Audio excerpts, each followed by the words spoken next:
Good morning. In this video, we will discuss the PAL, which is instruction set, characteristics and functions. So here we are going to discuss the instruction set, characteristics and functions. As we discussed in chapter 1, instruction set is a vocabulary of the architecture, computer. Okay, like what the collection of instructions that can be used or executed in that particular architecture. That's the instruction set, collection of instructions. Okay. Now let's see the machine instruction characteristics. Okay, the machine instructions are the one it commands the computer, the processor to perform some operations. Okay. So the operation of the processor is determined by the instruction it executes. If the instruction is add or subtract or multiply, some arithmetic instruction, so the processor will be doing the arithmetic operations. Okay. So this operation of the processor is determined by the instruction that the processor executes and is referred to as machine instructions, or you can even call it computer instruction. So the collection of the different instructions that the processor can execute, that is called instruction set. So what is an instruction set? It is a collection of instructions that the processor can able to execute. That's instruction set. Basically, each instruction needs to have some information. So what are the information is like where are the sources, where to put the answer, the result, what type of operation it is. So those details are to be there in an instruction. So each instruction must contain information procured by the processor so that processor can able to do the operation. Okay, let's assume if it is an add instruction, so we need to know the app code. So let's say add. The app code is add. Then we have the destination register and then source register and then another source register. So these details are necessary for the processor. Where to take this first source, where to take the second source, what is the operation, where to put the result. So the processor needs to know all these details. Where are these details? They are all in the instruction. The elements of a machine instruction. So let's assume if you have a machine instruction, what it needs to have. What are the fields? You have it in the machine instruction. So as I mentioned in the previous slide, there is an opcode. There is a source operand reference and the result operand reference and the next instruction reference. The opcode means operation code. So operation code specifies the operation to be performed. So in the previous slide I mentioned that let's assume that you have an instruction called add, and then let's complete the example. Let's say you have register T1 and maybe T2, and another one is, let's assume that register T3. So what is the operation code? It is add. The operation code specifies the operation to be performed. So the processor is going to perform add operation. Okay. The operation is specified by a binary code known as operation code called opcode. Basically, we write it in the assembly language, but internally the machine instruction contains everything in zeros and ones. Okay, so you can't understand add, subtract, multiply. Obviously, it's translated into machine code, and the machine code contains a sequence of bits, zeros and ones. So that will tell the operation be performed. Okay, that is what you call opcode. And the next is source operand reference. So maybe if you are doing an operation that may involve some source operands, like one or more source operands. So that operands, that are the operands input for the operation. So here in this example, add. This is the operation. So if you are doing, if a processor executes this add operation, it needs some data to add. It has to add something. So what is the data? Where is the data? Okay, that is the source operand. So here in this example, register T2, register T3, they are the source operand. So we need some data to do the operation. So that is the source operands. And result operand reference. So the operation may produce a result. So we will keep the result somewhere. We store it somewhere. Okay, so where to keep the results? That is result operand reference. So there is a reference where to keep the result. So here this is the result operand reference. So we will be keeping the answer, the result in register T1. The next one is next instruction reference. So this tells the processor where to fetch the next instruction after the execution of the instruction complete. Here we won't see that next reference. So it is a sequential execution. PC will contain the address of the next instruction. But when you study branch, when you look into branch, let's say branch equal, and you have some operands, let's say I use register T1 and maybe register T2, and then you have a label, let's say the label is L1. So here this will tell you where to go next. So this tells the processor the next, after finishing the comparison, after completing the comparison, go to this instruction, where to go. This tells the processor where to fetch the next instruction. You get the idea? So this here in this example, after the execution of the comparing branch equal, so the next instruction will be here or next line. If the condition is true, it will be here or else next line. Okay. So these are the elements of a machine instruction. Opcode, source operand, result operand, next instruction reference. So this is the instruction cycle state diagram. So this one we already discussed in the previous chapter. So here in the previous chapter, first we will take the instruction, address of the instruction, and from that address we will fetch the instruction, and after fetching the instruction, that is decoded, the instruction is decoded.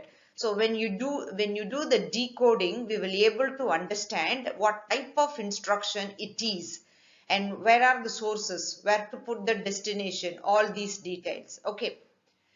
And based on that instruction decode, we will calculate the address of the source, and from that address we will take the source operand, and if we have many source, come back and we will calculate the address of the second source operand, and from that address the operand is fetched and it continues. Let's say if you have multiple operands, that many times these two steps will be executed, and after that you now know the opcode, and you now know the operand from these two steps. Now you can perform the operation, maybe the addition, subtraction, multiplication, whatever. So after the operation is over, maybe you have something to save, result operand. So where to put the result operand? The address of the result operand, and you are going to store that result in that address. So if you have multiple results, these two steps will be executed, repeated that many times. Okay, so this is for the execution of one single instruction, and it will continue for the second, third, fourth, etc. Okay, let's come back to the source operand and result operand. In the elements of an instruction, we saw there are four elements: opcode, source operand reference, result operand reference, next instruction reference. So now we will discuss the source operand and the result operand. So where they will be? Are they going to be a constant? Are they going to be a register? Are they going to be a memory location? What? So there are many type of the source operands. Okay. Okay, what are they? Main or virtual memory, like a memory reference. So as with the next instruction references, main or virtual memory addresses must be supplied. So you may have a memory address for the source. Okay. One example I can tell you is uh, we might have studied one instruction called load word. And here maybe I can say that load word register T0 or T1, and inside the bracket we have some address, let's say T1. So T1 contains the address of the memory location. So in that address, what value do you have? That will be stored in this register T0, is it? This is your source operand and this is your destination operand. So here the source operand is an memory address. This is a memory address. Register T1, even though you say it is a register, no. It is a register containing the address. You know, in your memory, you may have many locations. So each location has an address. So this address is here in this register. So register T1 contains the address of main memory. Okay. This is a type of source operand. Second type is I/O device. Maybe you will have it from the input-output devices. Okay. The instruction must specify the I/O module and the I/O device for this operation. If memory mapped I/O is used, this is just another main or virtual memory address. Okay. We didn't study the memory mapped I/O operations. Okay, that means it goes I/O to memory, straight communication. Okay. So this one is taking data from the memory devices, I/O devices. Okay. So the instruction will tell you the I/O module, I/O device. So from that device, data will be taken or data will be stored. Input means it will be taken. Read the data. Output means store the data. And the next type of operand can be processor register. Actually, it's register. We already studied many types of registers in our programming. Okay, like register T1, T2, T3, S1, S2, S3, those things. Why it is called processor register? Keep it in mind, registers are inside the processor. That's what it's called, processor register. It's mentioned here.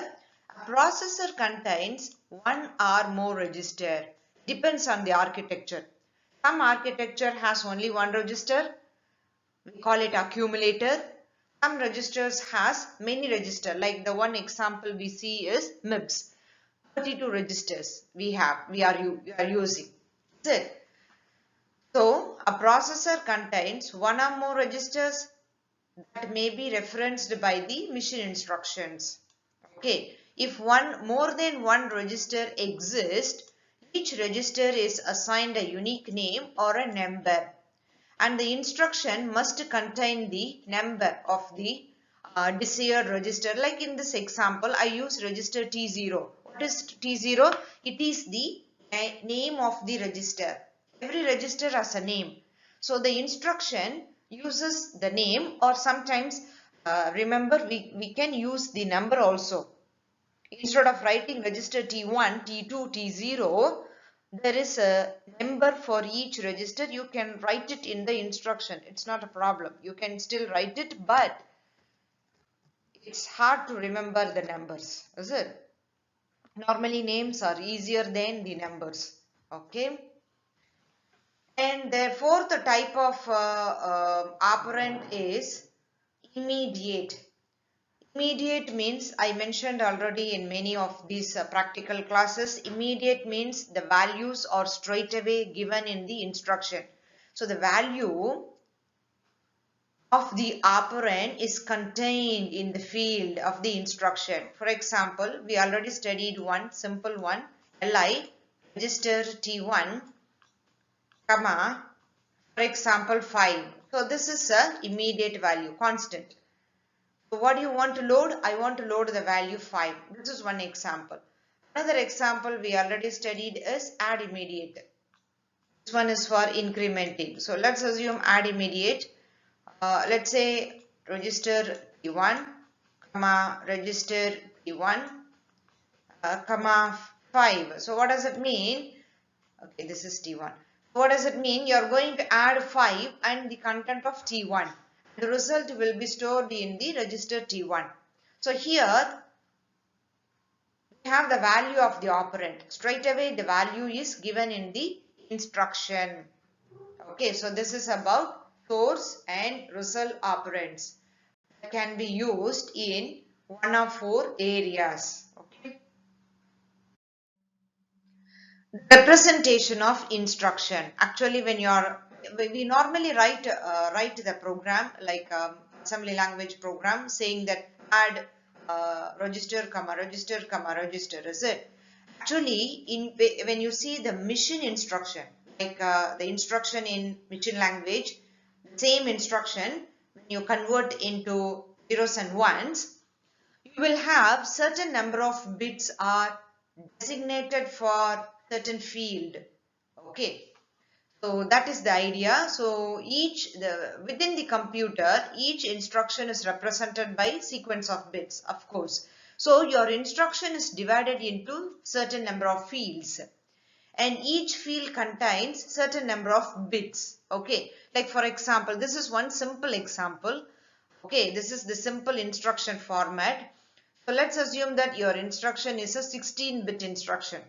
Okay, so after you write an instruction, it will be converted into zeros and ones, and that there will be 16 zeros and ones, 16 bits. Okay, so when you have these 16 bits, let's tell you that. Okay, for example, it may be like this.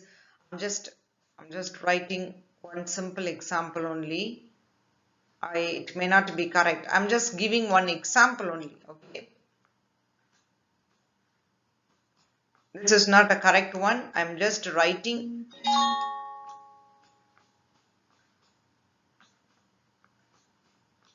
Okay, let's assume that I write an instruction. That instruction is converted into binary. Okay. After the instruction is converted into binary, for example, I'm just writing some zeros and ones. So here, this is bit 0. Every bit has a position. You know, in arrays, every element has an index, starts from 0, 1, 2, 3, something like that. Here each bit has a position. This is position 0, 0th bit. Okay, this is position 1, position 2, 3, 4, 5. And this one is 6, 7, 8, this one 9, 10, 11. Here come 12, 13, 14, 15. Last one is 15. So 0 to 15 means there are 16 bits in my instruction. So this is an example of a machine instruction. Machine instruction is in the form of machine language. Is it? Zeros and ones. So this is a machine instruction for some operation. Okay. Let's assume it's for addition, whatever. Okay. Now let's look into the last one from this bit number 0. So that is called your right side. Okay. What do you have it in your right side? So the right side is called least significant bit and your left side is called most significant bit. We are following the big endian. We already discussed what is a big endian in the previous chapter. Okay then. So when you look into from left to right, from the least significant bit to the most significant bit, when you see that opcode will take the most significant 4 bits. So these 4 bits are for the opcode. Okay, so 0010 will tell you the operation. So every operation has a unique number. So 0010 means some operation. 0001 means another operation. Okay, so that's the thing. And the next 6 bits for the operand reference. Here, this one, operand reference, maybe the destination operand. Okay, and the next 6 bits for another operand reference, because you may have a source and the destination. So you may need to have the operands for the source, operand for the destination. Okay then. So basically your instruction is divided into fields, and each field has certain number of bits. So here the instruction is divided into 3 fields. One is opcode, operand reference, another operand reference. And the bits is opcode take 4 bits, operand reference takes 6 bit, and another one also takes a 6 bit. Okay. So this is the opcodes. Opcode are abbreviations of some operation. Okay, abbreviation means short notations. That is the abbreviations. Like we don't call computer science because it's longer. What do you call CS? CS is the abbreviation. Can you get the idea? Something like that. Opcode is an abbreviation. It's represented by abbreviation that is called mnemonics. Okay, the abbreviation is called mnemonic, another form of abbreviation. Okay. So here in this example, you may see many different opcode. For addition, don't call addition, it's too long. The mnemonic is add. Already studied because we already did many programs using the arithmetic operations. Okay, for subtraction it is sub. For multiplication it is mul. For division it is div. And for load, here in the textbook they follow x86, so it is load. But we follow MIPS in the practical part. It is called LW, because we study. We are the practical part. We are studying MIPS architecture. In MIPS architecture, it is called LW. In x86, it is called load store. So this one is store word. Okay, so the operands are represented symbolically. Okay, so each symbol opcode has a fixed binary representation. You know, in the previous slide, I told you opcode takes 4 bits, operand takes 6 bit, something like that. Okay. Now let's move on to the instruction type. The type of instruction. What are the types of instruction we have in the assembly language? So we have processing, data processing instruction, data storage, data movement, control. When you see these 4, you can recall back our chapter number 2, I guess. If I'm not mistaken, these are the 4 functions of the computer system. Do you remember? The same thing. Data processing, data storage, data movement and control. These are the 4 operations of the computer system.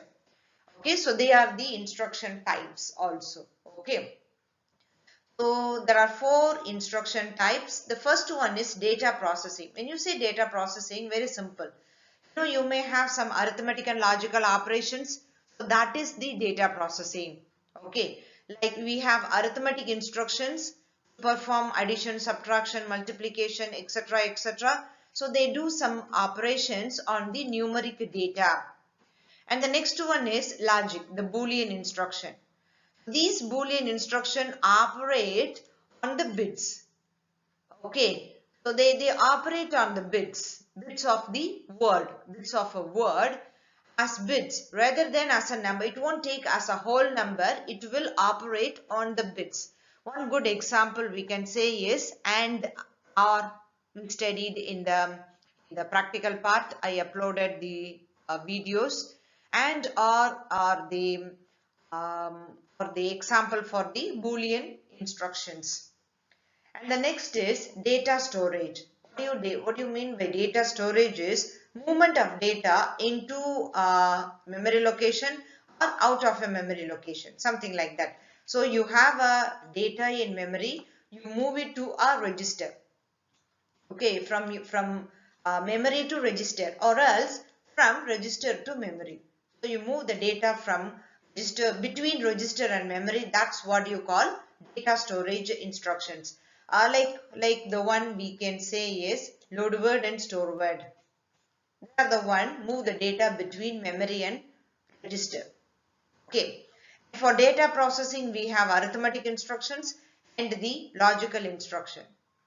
Okay, like and, or, nor, and I, or I, whatever. And the next one is data movement instruction. That is your IO instructions. IO instructions are needed to transfer programs and data into the memory and the results back to the user. So that you are moving the data from user to the memory, or the results are moved to the user, etc., etc. So those are the data movement instruction, which is your input output instructions. You already studied the input output instructions in the practical part. Okay. Now control. Control test this is the test instruction used to test the value of a given word or the status of the computation. So one good example for control is branch instructions, because it compares the data and it branches a different instruction, depends on the condition, the result of the condition. This is one good example for the control. Okay, branch instruction, BEQB. Okay, what are the things we studied in MIPS architecture, like BEQ, B branch not equal. This one is branch equal, this is branch not equal, branch less than, etc., etc. Branch greater than, branch less than or equal, branch greater than or equal, etc. So 6 instructions. Number of addresses. Okay, like we will talk about the operands. Okay, so when we talk about the operands, we need to know how many operands we are going to have, okay, in an instruction. So there are like kind of it goes with the architecture, by the way. So let's see that one. Let's start with the arithmetic and logical instructions. Okay, so these are the instruction which require most operand. That means many operands. Because arithmetic instruction means you are going to add or subtract or multiply. So at least two numbers you need to play with it, and it should produce a result. So totally you will deal with three things: two source and one destination. Can you get the idea? So arithmetic and logic are the one it is going to use more operands. Okay, so let's assume unary, binary. Some architectures support unary addresses. Unary means only one operand. Unary means one. Binary, bi means two. So when you say unary, there is only one source operand, which is accumulator. In few slides back, I told you that some processor can have, processor will have many registers, is it? Registers are in the processor. But during the time I said that some processor will have only one register, some processor have more than one register. So this is the one register. If a processor has only one register, that is the accumulator. That's what we call accumulator. Only one register. So this is what you call accumulator. Okay, let's assume that I write it ACC. So when you want to add, let's assume that I want to add 5 and 6. What will happen? I have only one register. I need to use the same register as a source and also as a destination. So what will happen here? First you will load the 5. So load the 5 onto the accumulator. The next what you will do, you will add 6. Add 6 to accumulator. Okay, add 6. Sorry, this is 6. Add 6 to accumulator. So what do you mean by that? Accumulator already have something. So you add a 6. So you will be adding a 6 means it will be 11. What is the value of the accumulator? It's now 11. So previously it had 5. Then I added a 6 to it. Now it is having 11. So it's no more 5. It is containing 11. Can you get the idea? So you will play with only one register. That's unary. Binary means, so the instruction will have two source operand. like the one we studied it in MIPS. Source operands are going to be 2. Okay, so you will have 2 source operands. Okay then. And let's assume that in case if the number of addresses in the instruction is 4 addresses. So in an instruction, I'm going to have the opcode. After opcode, I need to have number of address for the operands. So let's say I have 4 addresses. Okay, let's say I have 4. After the opcode, I have 4 addresses. So mean to say, this 4 can be used for the source operand and for the destination operand. So how these 4 operands are going to be used? Here it is. 2 addresses will be used for the source operand, 1 address will be used for the destination, and another, the last address, the last reference, because we have 4. So 2 plus 1 and 3 gone already. And the last one will be used for the address of the next instruction. Okay. So that's the idea for address. So fewer address per instruction result in instructions that are more primitive, and it requires a less complex processor. Shorter, when you have a fewer address, let's assume that in this I have 4 address. When you have 4 address, I have the opcode followed by the address second, third, fourth. So your instruction goes little longer. When your instruction is getting bigger and bigger, the design of the processor is going to be complex. So when you have fewer address in an instruction, let's assume that you have a fewer address, the design of the processor is less complex and the instruction length will be shorter. Okay.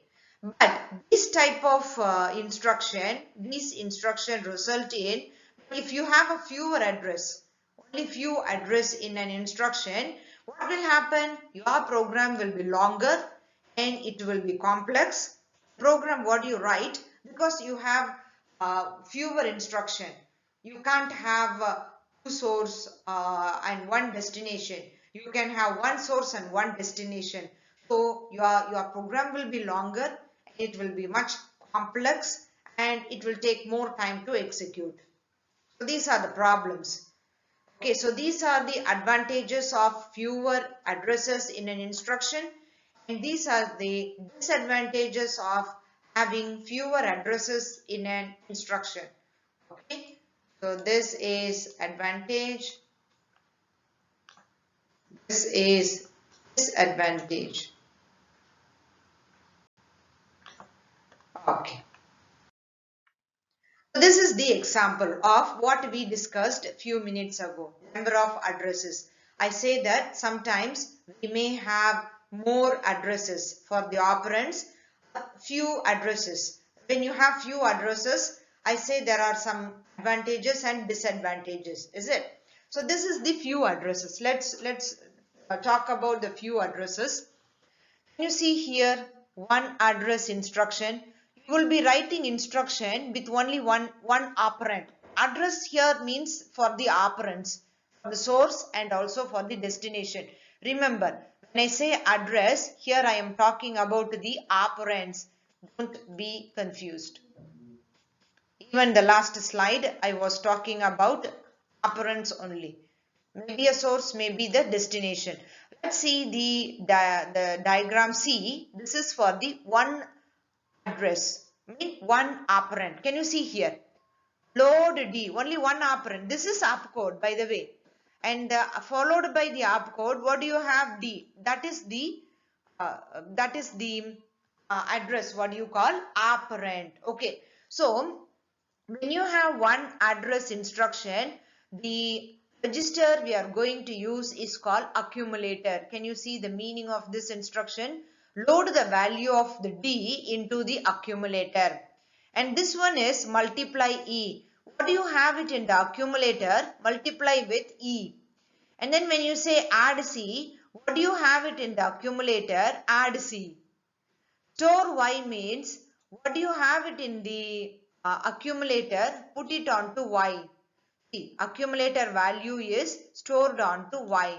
Something like that. So, when you are writing this with the one address instruction, I mean only one operand, you write instruction, your program is taking how many lines? 1, 2, 3, 4, 5, 6, 8 lines are there. Okay. So, it takes, this is the disadvantages. Basically, this example, so this example given in this, it is going to execute this one. It is doing this operation only. A minus B divided by C plus D into E. That's it. It's doing this operation. So it takes 8 instructions. Fine. Let's move to two address instruction. So in an instruction, there will be two operand. One for the source, one for the destination. Okay. So here, this is the same program. When you convert into two address instruction, you will have like six instructions. Can you see one example? Move y comma a. What does it mean? Move the value of a to y. What is the meaning of this? Okay. Sub yb. What is the meaning? Subtract y minus b. Where to put the result? In the y itself. So the first one act as a source and act as a destination. The first operand what you write, it will here also, everywhere. The first operand what you write, it act as a source and act as a destination. Okay. So how many instructions it takes? 6 instructions. Now let's see the 3 address instruction. So your instruction can have 3 operands. 3 addresses means 3 operands. So one can be for the destination and the rest of the 2 for the source. So the same process we are doing. We are going to compute the a minus b divided by c plus d into e. In the 3 address, can you see here only 4 instructions are needed. This was the one in the previous slide. I was telling that when you have fewer instructions, maybe the design of the processor is less complex. Maybe some other advantages we have. But the idea is the programmer has to spend a lot of time in writing the program. It will take longer. Plus, the program looks a little complex and it takes more time to execute also. Okay.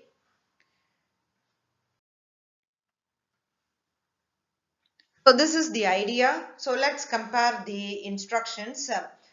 This is the number of addresses, mean to say number of operands in an instruction, and the symbolic representation, like how the instruction looks like.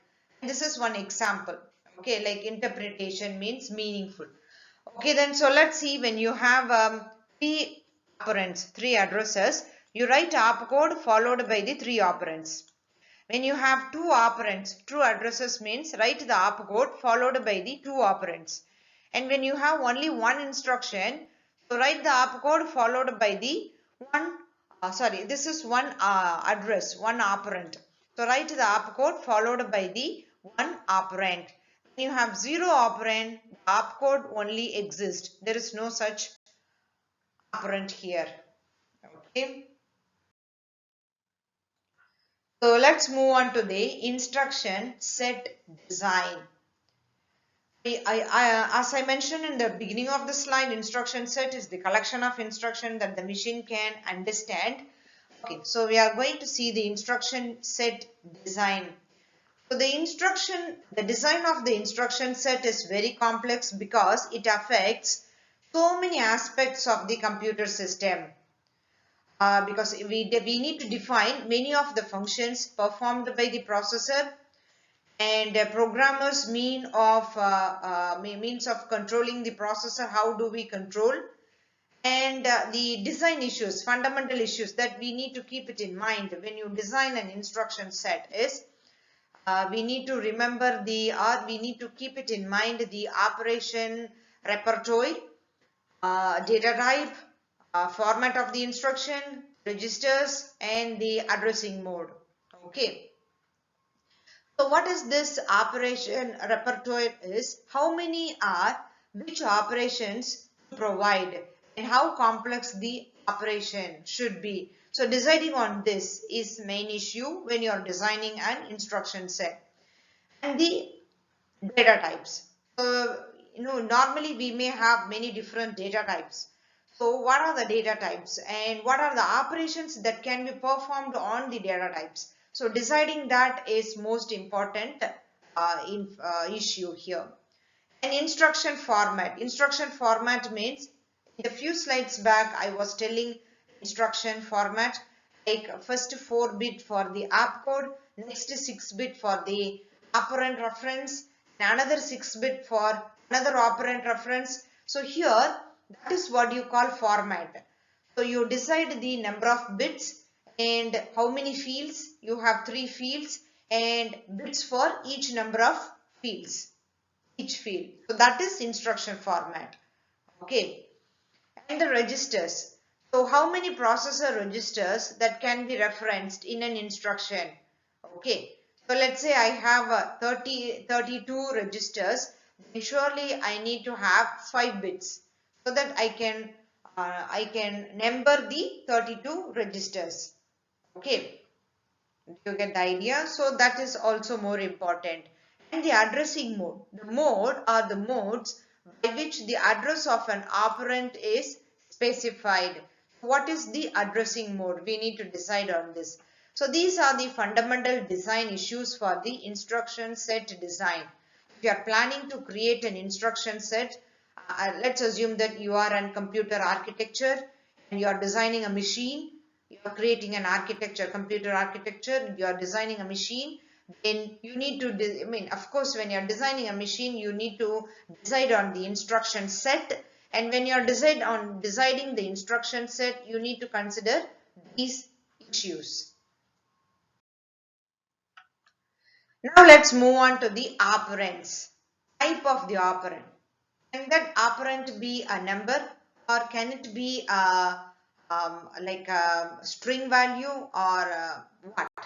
So that is the type of operand. Okay. So that is the operand can be an address, memory address, or it can be an character, it can be a number, or it can be a logical data, true or false, Boolean value. That is logical value. Okay. So let's see one by one numbers. Of course, number is very basic type. Every machine language, it includes the numeric data type.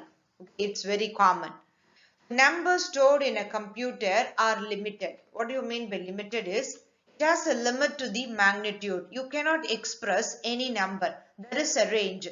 For example, like maybe I can express the number from 4,76,456 to a negative number.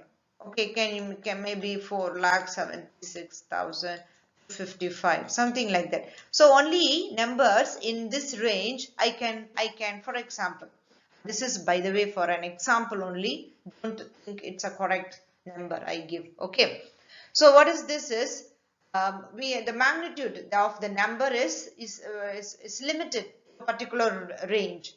Okay. And in case of floating point numbers, there is a limit to the precision.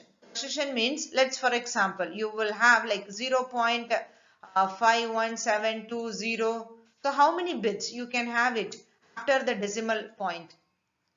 That one is also, that's what you call precision. There is a limit to the precision also. Okay. Three types of numerical data are common in everywhere. They are the binary integer, binary fixed point, the floating point. So binary floating point and decimal. So these are the three types of numerical value. It can be a binary integer value or decimal value. It can be a binary floating point value. Okay then.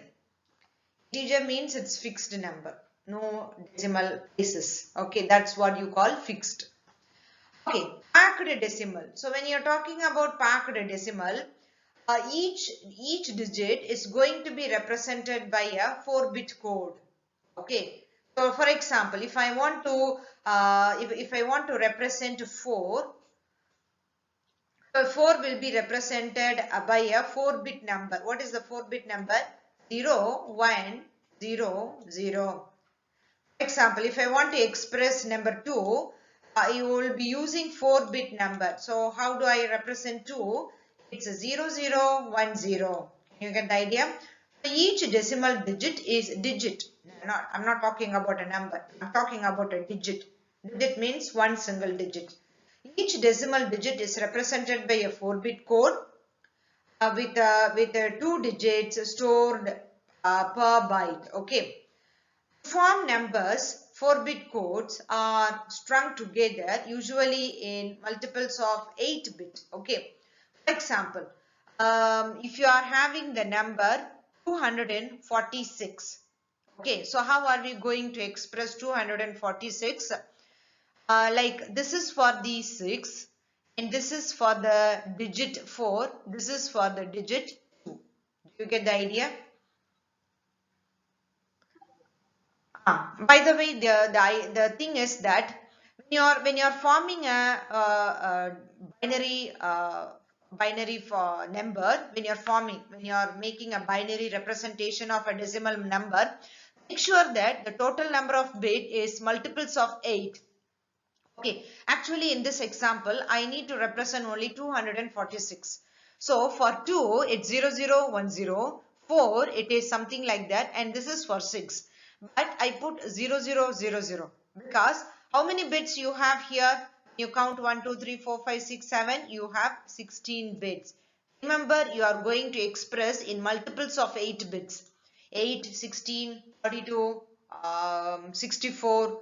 It goes on like that. It should be a multiple of 8. Okay, so that's what it's represented as 16 bits. So this number 246 is represented as a 16 bits. Remember, you represent the number as a sequence of bits which is multiples of 8 bits. Okay. So this is one type of data which is number. Another type of data is character or strings. It can be as text. Okay, it's not saying character, it's characters. Characters means collection of characters, which is a textual data in a character form. Cannot be usually stored or transmitted by the data processing or communication system for whatever is it.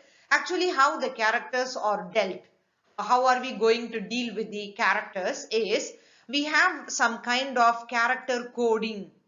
Okay, which is international reference alphabet. We have some character coding which is ASCII.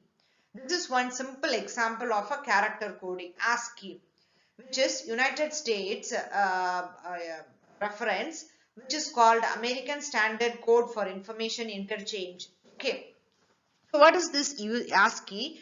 It is a 7-bit pattern and there are 128 patterns are there.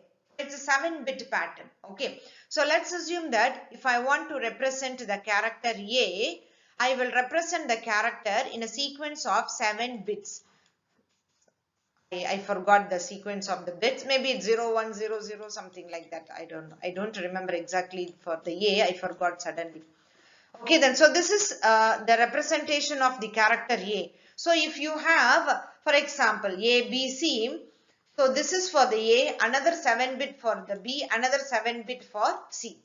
Okay, so ASCII, in ASCII, each character is represented as a 7-bit pattern.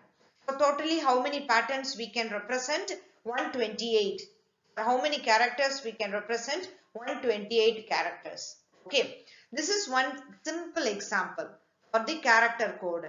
Another is EBCDIC, which is extended binary coded decimal interchange code. Okay, so this one is used in the IBM mainframe machines. And the next one is logical data. Logical data is Boolean, true or false. Okay, true means 1, false means 0. So that is the idea, logical data. So this is the, it has a value 0 or 1. So the two advantage of bit-oriented view. Okay, so what is the advantage of this bit-oriented view is let's see. Memory can be used more efficiently for storing an array of Boolean or a binary data items in which each item can take on only the values 0 or 1. It means true or false. Okay. So using what is the advantages? The memory can be used. It can be used more efficiently for storing the sequence of zeros and ones. Okay. And the another advantage is manipulating the bits. If a floating point operations are implemented in a software, we need to be able to shift the significant bits in some operations. Okay then. So that can be done easily with the bits. And another one is to convert from IRA to packed decimal, we need to extract the rightmost 4 bits of each byte. So extracting the 4 bits we can easily do. We already studied shift operations. Do you remember? Logical operations, shift operations. You shift a certain number of bits to the right, to the left. So those operations can be performed with the bits easily. Okay. So this is about the idea of logical data. It is n-bit unit. N-bit means it consists of n 1-bit item. So if there are 5 bits mean it contains 5 binary value. Okay, it contains 5 binary value. That is the idea of logical operations. Okay, sorry, logical data. So these are the type of the operations. It's a common instruction set operations, which is transfer of control, input output, conversion. This conversion we will study later in the MIPS. So here is just you need to understand what are the type of operations like jump conditional, jump to subroutine, return, execute, skip conditional, halt, wait, and then no operation. So these are all the things that moves the control from one place to another place. Okay. And for input output we have input and we have output, we have start IO and then test IO. And this conversion is translate and the convert. Okay, these are just the type of operations. This is the processor actions for the various types. So for data transfer, we transfer the data from one location to another location. If memory is involved, so we transfer the data from one memory location to maybe a register or from register to a memory location. So that's what you call data transfer. And arithmetic operations, it performs certain functions with the help of ALU. How ALU knows what operation? Because arithmetic means it can be an addition, subtraction, multiplication. So how ALU knows about which operation? Based on the flag. The control flag will tell the operation to the ALU. And the logical operations, it's very close to arithmetic, like shifting, add, sub, and, or, nor. So those are the logical operations. It's very similar to the arithmetic operations. Next we have conversion. Conversion is something like you convert some data, like from integer to float or from float to double, something like that. Okay, we will study the conversion after finishing the loops and arrays. Transfer of control means you are jumping to another location. Okay, it means it can be a subroutine call, it can be a return from a subroutine, or some kind of updating the program counter value. The next one is IO, input and output. So mean to say that reading a data from an input device or writing to an output device. So these are the processor actions on various types of operations. So with this, chapter 12 is over. Thank you.